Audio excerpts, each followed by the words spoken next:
السلام علیکم، welcome to my channel Urdu novels and ادبی کہانیاں۔ پیش خدمت ہے ناول میں نے خوابوں کا شجر دیکھا ہے، جو کہ لکھا ہے عمیر احمد نے، اور جیو ٹی وی کا ڈرامہ دوراہا اسی ناول کی کہانی پر مبنی تھا، جس میں مرکزی کردار ادا کیے تھے ہمایوں سعید، سونیا رحمان اور صنم بلوچ نے۔ تو آئیے سنتے ہیں میں نے خوابوں کا شجر دیکھا ہے کی پہلی قسط۔ ایک آگ سی میرے وجود کو جلا رہی تھی۔ میں نے کار کا دروازہ کھول کر نیچے اترتے ہوئے اس بنگلے پر نظر دوڑائی۔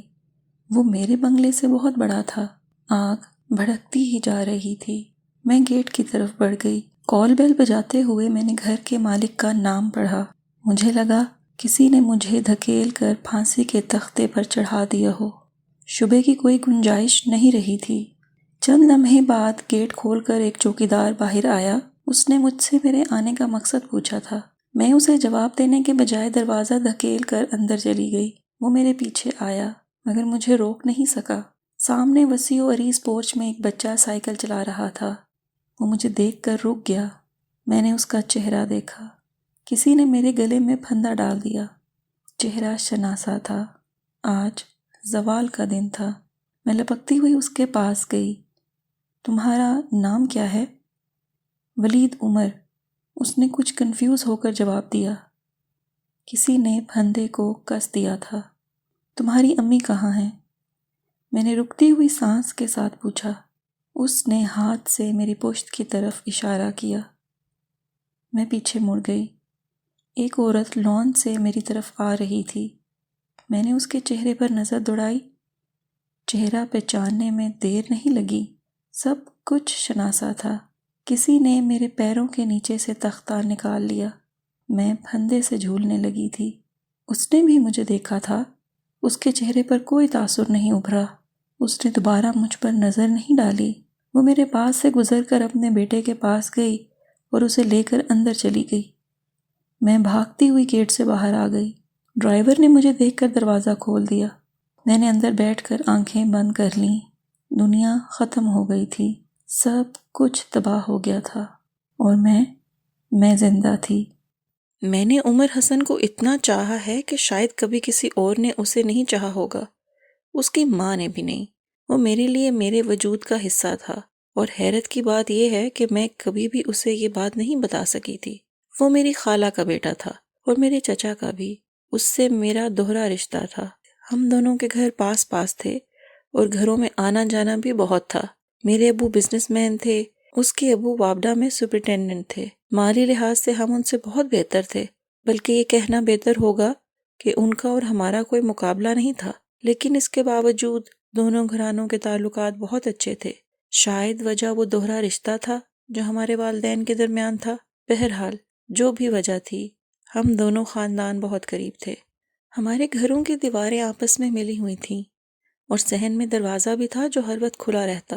ہم اسی دروازے سے ایک دوسرے کے گھر آتے جاتے تھے۔ میری ایک بہن اور 2 بھائی تھے، اور عمر کی 3 بہنیں اور 1 بھائی تھا۔ وہ یونیورسٹی میں اکنامکس میں ماسٹرز کر رہا تھا۔ مجھے اس سے محبت کب ہوئی میں نہیں جانتی۔ شاید کسی کو بھی یہ پتہ نہیں چلتا کہ اسے محبت کب ہوتی ہے۔ ہاں، مگر وہ مجھے بچپن سے اچھا لگتا تھا۔ وہ کوئی زیادہ خوبصورت نہیں تھا، مگر اتنی عام صورت کا بھی نہیں تھا۔ لیکن اگر خوبصورتی کی بات آئے اور میں یہ کہوں کہ میں اس سے زیادہ خوبصورت تھی تو یہ غلط نہیں ہوگا، اور نہ ہی آپ اسے خوش فہمی سمجھیں۔ وہ بہت سنجیدہ تھا، دھیمے لہجے میں بات کرتا، اسے کبھی غصہ نہیں آتا تھا، بہت مہذب تھا، اور پتہ نہیں یہ سب باتیں کیوں میرے دل میں گھر کرتی گئیں۔ بچپن میں ان کے گھر شاید اس کی بہنوں کے ساتھ کھیلنے جایا کرتی تھی، مگر بڑے ہونے کے بعد صرف عمر حسن کے لیے جایا کرتی تھی۔ اسے دیکھے بغیر مجھے سکون نہیں ملتا تھا۔ میں دن میں بار بار ان کے گھر جاتی، اور وہ بھی اس وقت جب وہ گھر پر ہوتا۔ پھر میں بہانے اس سے بات کرتی رہتی، اس کی پسند کے کھانے پکاتی اور بڑے اہتمام سے ان کے ہاں لے کر جاتی۔ تعلیم میں میری زیادہ دلچسپی نہیں تھی، اس لیے میں بمشکل ایف اے ہی کر سکی تھی، اور اس کے بعد میں نے کالج جانا چھوڑ دیا۔ لیکن گھریلو امور میں ماہر تھی۔ اگرچہ ہمارے گھر میں ملازم تھے، لیکن پھر بھی میں کھانا خود پکاتی، اور پکانے کے اسی شوق نے مجھے کھانا پکانے میں ماہر کر دیا تھا۔ عمر کی امی میری پسندیدگی کو جانتی تھیں، اور صرف وہی نہیں، میری امی بھی اس بات سے واقف تھیں۔ اور انہوں نے کبھی اس بات پر اعتراض نہیں کیا۔ خالہ کئی بار اشاروں میں کہتی رہتی تھیں کہ وہ مجھے بہو بنا کر اپنے گھر لائیں گی، اور میں اپنے لیے ان کی محبت سے واقف تھی۔ وہ میری امی سے بھی اس رشتے کے بارے میں بات کر چکی تھیں، اور امی کو بھی کوئی اعتراض نہیں تھا، لیکن عمر سے میری شادی کوئی زیادہ جلدی نہیں ہو سکتی تھی۔ وہ گھر میں سب سے بڑا تھا، اور اس سے چھوٹی 3 بہنیں تھیں، اور وہ تینوں جوان تھیں۔ خالہ کا خیال تھا کہ وہ کم از کم 2 بیٹیوں کی شادی کر کے پھر عمر کی شادی کریں گی۔ عمر BA کے بعد سے ماسٹرز کرنے کے ساتھ ساتھ اپنا سرجیکل کے آلات ایکسپورٹ کرنے کا چھوٹا موٹا بزنس شروع کیے ہوئے تھا، اور بہت مصروف رہتا تھا۔ خالہ سے شادی کے بارے میں اس کے خیالات کا اکثر پتہ چلتا رہتا تھا۔ وہ کہتا ہے جب تک کاروبار صحیح طرح سیٹ نہیں ہو جاتا میں شادی نہیں کروں گا۔ خام خواہ کی ذمہ داری اٹھانے اور بڑھانے کا مجھے کوئی شوق ہے نہ ہمت۔ میں خالہ کے سامنے اس کی سوچ کی تعریف کرتی، لیکن اندر ہی اندر میری اداسی بڑھتی جاتی۔ پھر بھی میں ان دنوں بہت خوش رہا کرتی تھی۔ زندگی کا ہر راستہ رکاوٹ کے بغیر تھا۔ عمر مجھ سے باتیں کر لیتا تھا، بلکہ کافی باتیں کر لیتا تھا، مگر وہ سب باتیں عام سی ہوتی تھیں۔ مجھے اس کی نظروں، اس کی باتوں میں وہ جذبات دکھائی نہیں دیتے تھے جو میرے دل میں اس کے لیے تھے۔ وہ بڑی عام سی باتیں کرتا تھا۔ کباب بڑے اچھے بنائے ہیں، بناتی رہا کرو۔ آج چائے تم بناؤ کیونکہ تم سے اچھی کوئی نہیں بناتا۔ ٹی وی ذرا کم دیکھا کرو، کوئی فائدہ نہیں ہے ان بیکار کی چیزوں کو دیکھنے کا۔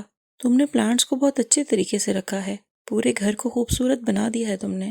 اس کی کوئی بات بھی ایسی نہیں ہوتی تھی جیسی بشریٰ رحمان اور رضیہ بٹ کے ناولوں کے ہیرو کی ہوتی تھی۔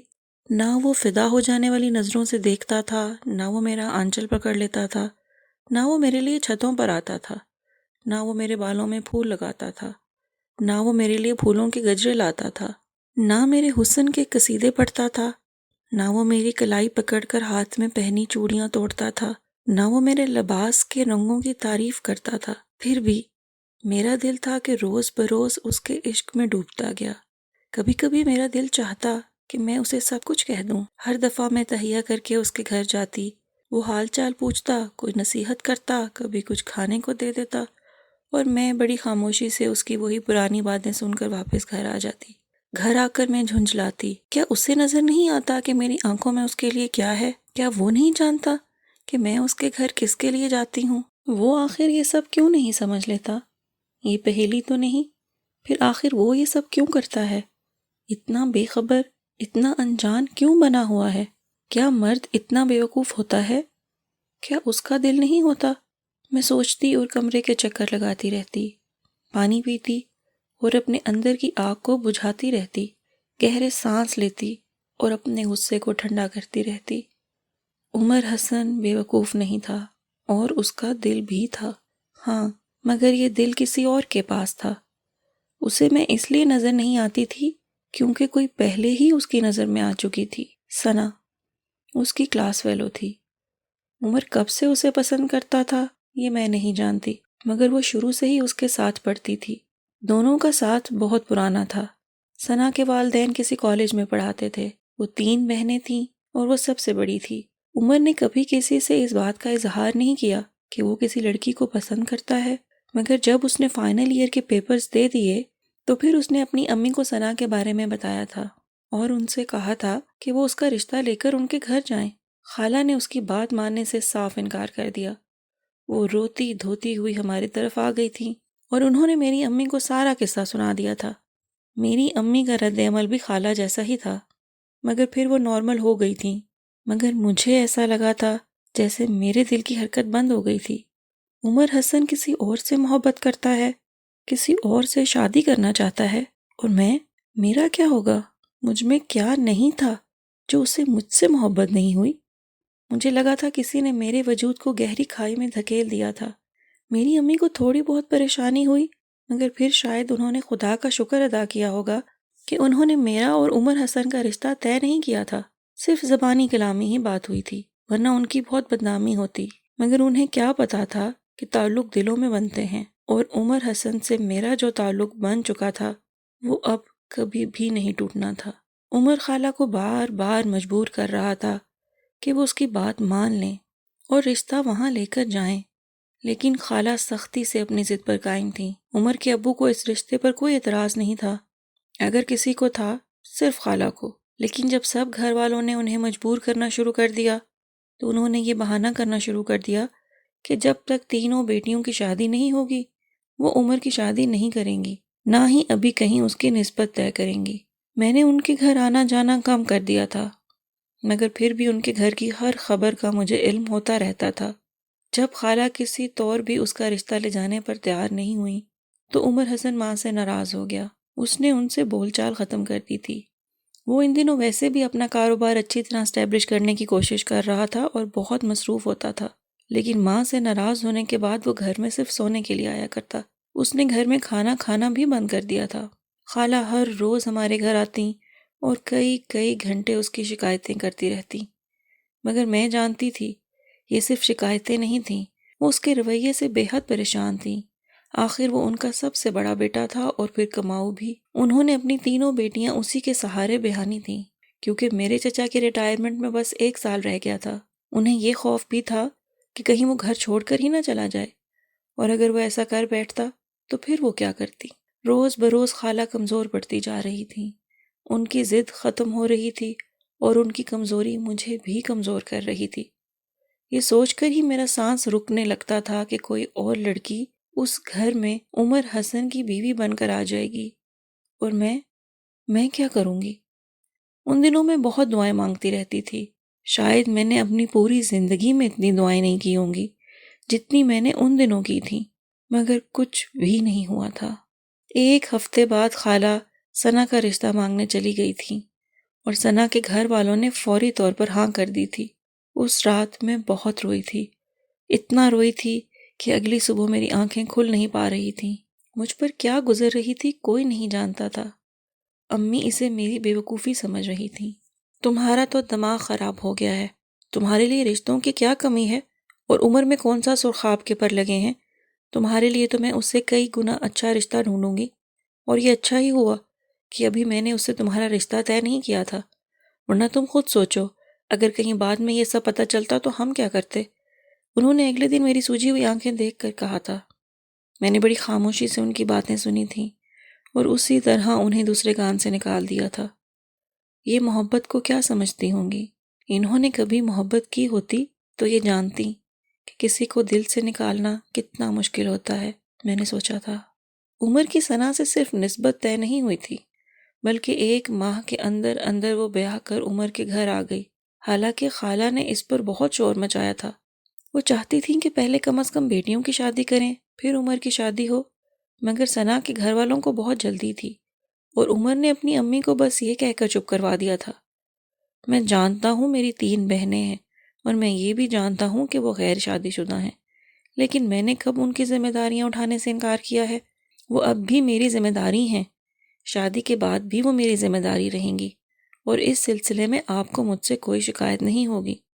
جہاں تک ثنا کا تعلق ہے تو وہ کبھی بھی آپ کے لیے مسئلہ کھڑا نہیں کرے گی۔ وہ میرے گھر کے بارے میں جانتی ہے اور میری ذمہ داریوں کے بارے میں بھی، لیکن اس کے والدین کو بھی ابھی 2 بیٹیاں بیانی ہیں۔ ثنا کی شادی کریں گے تو دوسری بیٹیوں کی شادی کر سکیں گے، ان کی بھی مجبوری ہے۔ آپ کو اگر خدشہ ہے کہ بہت پیسہ خرچ کرنا پڑے گا تو اس کے بارے میں بھی پریشان نہ ہوں، بہت سادگی سے شادی کریں، کسی دھوم دھام کی ضرورت نہیں ہے۔ جو روپیہ خرچ ہوگا وہ میں خرچ کروں گا، آپ کو کوئی پریشانی اٹھانی نہیں پڑے گی۔ خالہ نے بہت بہانے کرنے کی کوشش کی مگر ان کی ایک نہیں چلی تھی۔ انہیں اس کی شادی کی تاریخ طے کرنی پڑی تھی۔ چچا تمام معاملات میں عمر کا ساتھ دے رہے تھے، شاید اس لیے کہ وہ ان کا کماؤ بیٹا تھا اور وہ اسے ناراض نہیں کرنا چاہتے تھے۔ گھر میں اس کی شادی کی تیاری کوئی زیادہ جوش و خروش سے نہیں کی گئی۔ اتنی جلدی اس کی شادی پر اس کی بہنیں بھی کچھ زیادہ خوش نہیں تھیں، اور خالہ، وہ تو کئی بار مجھے دیکھ کر رو پڑتیں۔ میں جانتی تھی کہ وہ مجھ سے بہت محبت کرتی تھیں، لیکن مجھے ان کی محبت سے کوئی فائدہ نہیں پہنچا تھا۔ خالہ نے بری میں اس کے لیے صرف 10 جوڑے تیار کروائے تھے اور سونے کا صرف 1 سیٹ تھا۔ خالہ کے پاس اپنی شادی کا کافی زیور تھا اور پہلے کئی بار وہ مجھے اپنے زیور کی چیزیں دکھا کر کہتی کہ یہ میں نے عمر کی دلہن کے لیے رکھا ہے، مگر عمر کی شادی کے موقع پر انہوں نے اپنا کوئی بھی زیور ثنا کو نہیں دیا تھا۔ بہت سادگی سے شادی ہوئی تھی، مہندی وغیرہ کی کوئی رسم نہیں ہوئی تھی۔ خالہ نے شادی پر بہت قریبی عزیزوں کو بلایا تھا اور میں نہ چاہتے ہوئے بھی اس کی شادی پر گئی تھی، کیونکہ یہ میری امی کی ضد تھی۔ وہ چاہتی تھیں کہ مجھے کسی بات پر ماتم کرنے کے لیے گھر میں نہیں بیٹھنا چاہیے، اس طرح صرف دوسرے لوگ تماشا دیکھتے ہیں۔ میں دل پر جبر کرتے ہوئے اس کی شادی میں شریک ہوئی تھی۔ عمر حسن بہت خوش تھا۔ میں نے اس سے پہلے کبھی بھی اس کو اتنا خوش نہیں دیکھا۔ اس کا ہر کہا میرے دل کا خون کر رہا تھا۔ اس کی بیوی خوبصورتی میں کسی طور بھی میرے مقابل نہیں آ سکتی تھی۔ وہ دلہن بن کر خوبصورت لگ رہی تھی، اور اس دن میں دلہن نہ ہوتے ہوئے بھی بے تحاشا خوبصورت لگ رہی تھی۔ اس رات شادی سے واپس آنے کے بعد میں کمرہ بند کر کے ڈریسنگ ٹیبل کے سامنے بیٹھ گئی۔ آئینہ کہہ رہا تھا کہ میں بے حد خوبصورت ہوں، اور آج تو قیامت ہی ڈھا رہی ہوں۔ لوگ کہتے ہیں میں خوبصورت ہوں، اور لوگ جھوٹ نہیں بولتے۔ پھر بھی عمر حسن، تمہیں میرا حسن نظر کیوں نہیں آیا؟ اس کی کون سی چیز مجھ سے بہتر ہے؟ آنکھیں، بال، ہونٹ، ناک، رنگت، کسی چیز میں بھی تو وہ مجھ سے بہتر نہیں ہے۔ پھر بھی تم نے اسی کو کیوں چنا، مجھے کیوں نہیں؟ میں ساری دنیا کے لیے غلط ہو سکتی ہوں، مگر خدا جانتا ہے تمہیں تو میں نے دل سے چاہا تھا۔ کم از کم تمہارے لیے تو میرے دل میں کوئی کھوٹ نہیں تھا۔ پھر بھی عمر حسن، آخر تم مجھے کیوں نہیں ملے؟ اس رات میں بلک بلک کر روئی تھی۔ اس رات میں سو ہی نہیں سکی۔ ایک آگ تھی جو میرے وجود کو جلانے لگی تھی۔ وہ ثنا کو کیوں لایا ہے؟ اسے اس سے محبت کیوں ہوئی ہے؟ آج وہ ہنس رہا تھا، بے حد خوش تھا۔ پتہ نہیں آج وہ اس سے کیا کیا وعدے کر رہا ہوگا۔ وہ سب باتیں جو میں اس کے منہ سے اپنے لیے سننا چاہتی تھی، آج وہ اس سے کہہ رہا ہوگا۔ اور اسے احساس بھی نہیں ہے کہ اس نے مجھے تباہ کر دیا ہے، برباد کر دیا ہے۔ میں جلے پیر کی بلی کی طرح کمرے کے چکر کاٹتی رہی۔ کاش ثنا مر جائے، کاش وہ آج ہی مر جائے۔ میں جو بد دعا اسے دے سکتی تھی میں نے دی تھی، مگر جس کی دعا میں اثر نہیں ہوتا اس کی بد دعا میں کیا اثر ہوگا؟ قیامت تو صرف وہی تھی جو مجھ پر گزر گئی تھی۔ دوسروں کے لیے تو دنیا اب بھی باقی تھی، اور ثنا اور عمر کے لیے تو زندگی شاید اب ہی شروع ہوئی تھی۔ پتہ نہیں کیا بات تھی، لیکن عمر حسن سے میری محبت میں کمی آنے کی بجائے اور شدت آ گئی تھی۔ جتنی شدت سے میں اس سے محبت کرتی تھی، اتنی ہی شدت سے میں ثنا سے نفرت کرتی تھی۔ میں نے سوچ رکھا تھا کہ جب عمر کی شادی ہو جائے گی تو پھر میں کبھی خالہ کے گھر نہیں جاؤں گی، لیکن میں اپنے اس فیصلے پر قائم نہیں رہ سکی۔ میں اس کی شادی کے بعد بھی اس کے گھر پہلے ہی کی طرح جاتی رہی، بلکہ شاید پہلے سے بھی زیادہ، اور خالہ پہلے سے بھی زیادہ میری خاطر مدارات کرتی تھیں۔ ثنا کے ساتھ ان کا رویہ بے حد روکھا اور خشک ہوتا تھا، اور مجھے بہت اچھا لگتا تھا ان کی یہ کڑوی باتیں سن کر۔ شروع میں میرے ساتھ بھی ثنا کا رویہ بے حد گرم جوش تھا، لیکن میں اس سے زیادہ بات کرنا پسند نہیں کرتی تھی۔ وہ اگر کبھی مجھے کوئی چیز کھانے کے لیے لا کر دیتی تھی تو میں اسے ہاتھ تک نہ لگاتی۔ وہ مجھ سے کوئی بات پوچھتی تو میں اس کی بات کا جواب دینے کے بجائے خالہ کے ساتھ باتوں میں مصروف ہو جاتی۔ وہ میرے پاس بیٹھی رہتی اور میں ایک بار بھی اس کی طرف دیکھنا پسند نہ کرتی۔ رفتہ رفتہ اسے میری ناپسندیدگی کا احساس ہو گیا تھا، اور اس نے خود ہی میرے پاس بیٹھنا کم کر دیا۔ اب میرے جانے پر وہ پہلے کی طرح میرا حال بھی نہیں پوچھتی تھی، اور میں یہی چاہتی تھی۔ اس نے عمر حسن کو مجھ سے چھینا تھا، اور یہ نقصان اتنا بڑا تھا کہ میں کسی صورت بھی اسے معاف کرنے کو تیار نہیں تھی۔ وہ اگر عمر حسن کی زندگی میں نہ آتی تو یہ میں تھی جسے وہ چاہتا، جو اس گھر میں ہوتی، مگر اس نے عمر حسن پر ایسا جادو کیا تھا کہ وہ اس کا ہو گیا۔ کبھی جب میں شام کو خالہ کے گھر جاتی تو وہ سج سنور کر پھر رہی ہوتی۔ میری آنکھیں دھواں دھواں ہونے لگتی۔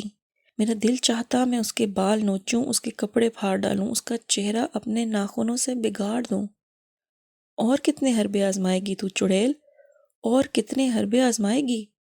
اس کے دل میں تو پہلے سے ہی بسی ہے، اب یہ چل تر کس لیے کر رہی ہے؟ میرا دل چلاتا، میری سانس تیز ہو جاتی، اور میں رکے بغیر خالہ سے باتیں کرتی رہتی۔ اور میں کیا کرتی؟ ثنا سے نفرت میں اکیلی نہیں تھی۔ خالہ مجھ سے بھی زیادہ نفرت کرتی تھیں، اور وہ اپنی باتوں سے اس کا اظہار بھی کرتی رہتی، جو شاید میں نہیں کر سکتی تھی۔ انہوں نے شروع سے ہی ثنا سے کسی التفات کا اظہار نہیں کیا تھا، بلکہ اپنی باتوں کے ذریعے انہوں نے اس گھر میں اس کی حیثیت سے اسے آگاہ کر دیا تھا۔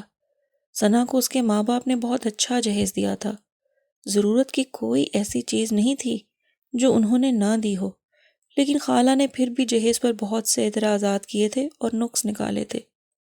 لیکن عمر شاید پہلے ہی ثنا کو خالہ کے رویے کے بارے میں آگاہ کر چکا تھا، اس لیے خالہ کے کسی بھی طعنے اور بات پر وہ ناراض ہوتی، نہ کچھ کہتی، بلکہ خاموشی سے اپنے کمرے میں چلی جاتی، اور میرے اور خالہ کے غصے میں اضافہ ہو جاتا، کیونکہ ہماری خواہش ہوتی کہ وہ جواب میں کچھ کہے، اپنی ناپسندیدگی کا اظہار کرے اور بات بڑھے، لیکن وہ کبھی اس کا موقع نہیں دیتی تھی۔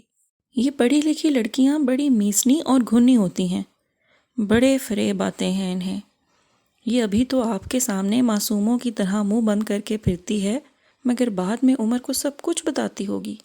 میں ہر دفعہ خالہ کے گھر جانے پر ان کے کان میں کچھ نہ کچھ ضرور انڈیل کر آتی۔ خالہ کو میری ہر بات پر یقین آ جاتا اور ثنا سے ان کی نفرت اور بڑھ جاتی۔ ثنا کی عادتیں اور مزاج بے حد عجیب تھا۔ وہ بے حد ٹھنڈے مزاج کی مالک تھی۔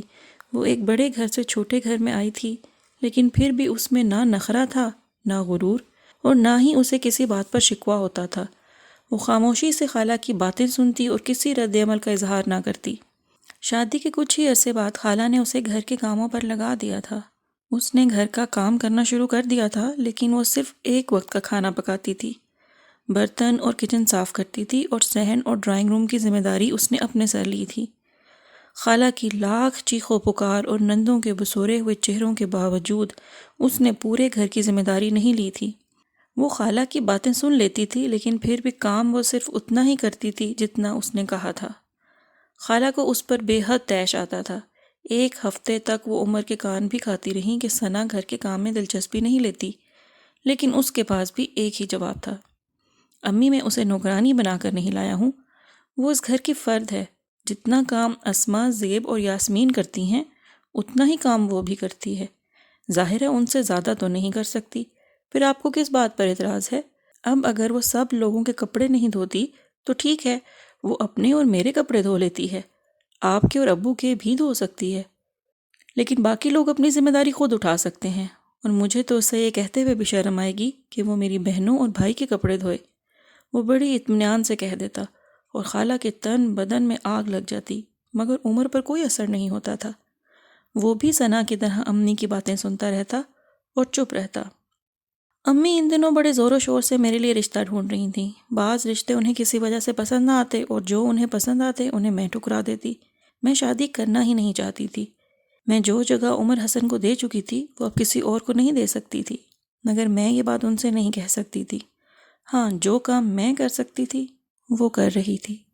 خالہ نے اسما کی شادی طے کر دی تھی۔ اس کی شادی عمر جتنی سادگی سے تو نہیں ہوئی، مگر زیادہ دھوم دھڑکے سے بھی نہیں ہوئی۔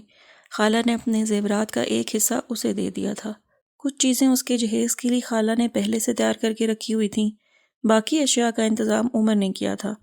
خالہ نے بھی ضرورت کی ہر چیز اسما کو دی تھی، بلکہ بعض غیر ضروری چیزیں بھی۔ عمر نے دبی زبان سے اعتراض کیا، مگر خالہ نے اسے آڑے ہاتھوں لیا۔ وہ یہ سارے اخراجات ضد میں کر رہی تھی۔ اگر اپنی شادی کے لیے تمہارے پاس پیسہ آ سکتا ہے تو کیا بہن کے لیے نہیں آ سکتا؟ اس وقت تو بڑا کہہ رہے تھے کہ ہر ذمہ داری پوری کروں گا، اب کیا بیوی کی نصیحتیں یاد آنے لگی ہیں؟ عمر کا چہرہ ان کی بات پر سرخ ہو گیا، مگر وہ خاموشی سے وہاں سے اٹھ کر چلا گیا تھا۔ میں تب خالہ کے پاس ہی بیٹھی تھی، اور چچا اور زیب بھی پاس ہی تھے۔ خالہ اس کے جانے کے بعد بھی بڑبڑاتی رہیں۔ عمر نے اس کے بعد کسی چیز پر اعتراض نہیں کیا تھا، وہ بس خاموشی سے خالہ کے احکامات سر انجام دیتا رہا۔ خالہ نے جہیز پر کافی روپے خرچ کر دیے تھے، مگر انہیں اس لیے اس کا زیادہ احساس نہیں ہوا کیونکہ انہوں نے اپنے پاس سے بہت کم روپے خرچ کیے تھے۔ کچھ رقم چچا نے انہیں دی تھی، جبکہ باقی ساری رقم عمر نے دی تھی۔ اسما کی شادی کے 3 ماہ بعد ہی عمر کے ایک دوست کی معرفت زیب کا رشتہ بھی طے ہو گیا تھا۔ ان لوگوں کو بھی شادی کی جلدی تھی۔ ایک بار پھر خالہ نے اسما کی شادی کی طرح زیب کی شادی کی تیاریاں شروع کر دی تھیں۔ عمر نے پہلے کی طرح خالہ کو کچھ رقم دی، مگر خالہ کے لیے وہ رقم بہت کم ثابت ہوئی۔ انہوں نے 3 بار عمر سے اور رقم مانگ لی۔ اس نے بڑی خاموشی سے ان کا مطالبہ پورا کیا۔ زیب کی شادی میں نے ثنا کو نئے زیورات پہنے دیکھا، اور میں نے خالہ کی توجہ بھی اس طرف مبذول کروائی تھی۔ ہاں، بیوی کو عیاشی نہیں کروائے گا تو کیا ماں بہنوں کو کروائے گا؟ بیوی کے لیے نیا سیٹ بھی بن گیا، چوڑیاں بھی بن گئیں، اور اسے اتنی توفیق بھی نہیں ہوئی کہ بہن کو ایک انگوٹھی ہی ڈال دیتا۔ میں نے ہی اپنا زیور اسے دیا ہے، اور پھر ثنا کے پاس زیور کی کون سی کمی تھی؟ 3 سیٹ اور 12 چوڑیاں تو اسے اپنے میکے سے ملے تھے، اور 1 سیٹ ہماری طرف سے بھی دیا گیا تھا۔ پھر بھی دیکھو اس نواب زادے کو کیسے چپ چپاتے بیوی کو زیور لے کر دے دیا ہے۔ خالہ کافی ناراض تھیں، اور زیب کی رخصتی کے فوراً بعد انہوں نے سب کے سامنے ہی عمر سے اس ناراضگی کا اظہار کر دیا تھا۔ ثنا خاموشی سے اٹھ کر اندر چلی گئی، جبکہ وہ سر جھکائے بیٹھا رہا، لیکن اس کے چہرے پر بھی غصے کے آثار نمایاں تھے۔ جب خالہ کی ڈانٹ ڈپٹ اور تانے زیادہ ہو گئے تو وہ بھی اٹھ کر اندر چلا گیا۔ خالہ کی ناراضگی میں اور اضافہ ہو گیا تھا۔ عمر کی شادی کو 1.5 سال ہو رہا تھا، لیکن ابھی تک ان کے ہاں اولاد نہیں ہوئی تھی۔ ان دونوں کو دیکھ کر ایسے لگتا تھا جیسے انہیں اس کی زیادہ پرواہ ہے بھی نہیں۔ جب کبھی خالہ پوتے پوتیوں کا ذکر چھیڑتیں اور ثنا کو کچھ کہتیں تو وہ تو چپ رہتی، لیکن عمر اس ذکر کو بڑی لاپرواہی سے ٹال دیتا۔ بعض دفعہ مجھے ثنا ایک جادوگرنی کی طرح لگتی تھی۔ اس نے پتہ نہیں عمر پر کیا منتر پھونکا ہوا تھا کہ اس کی کوئی کمزوری عمر کو نظر آتی ہی نہ تھی۔